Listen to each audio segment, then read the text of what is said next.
glaube nicht, dass wir das mehr aufsteigen. So. Sagt's einmal, sollen wir die leider Bierflaschen jetzt nicht vielleicht einmal wegräumen? Nein, das geht also. Wegen ethischen Gründe. Was denn für ethische Gründe? Das Ja. ist ein Bier.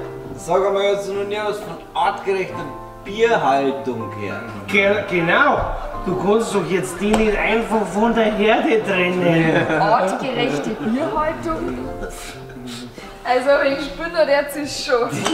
Wahnsinn. Flaschen. Ui. Außer mit dem Geld aufmachen.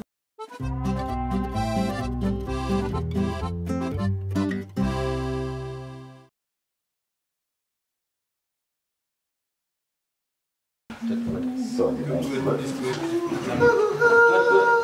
Geh mal auf, da spiel mir lieber ein Lied bis zum Tod. artgerechte Bierhaltung. Zweite.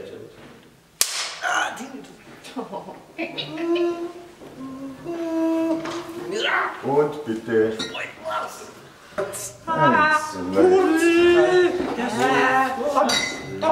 Das Lamm.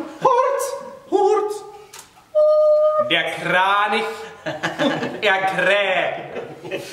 So, Hurt. Der Wolf. Artgerechte Das Bierhaltung. Profession. Das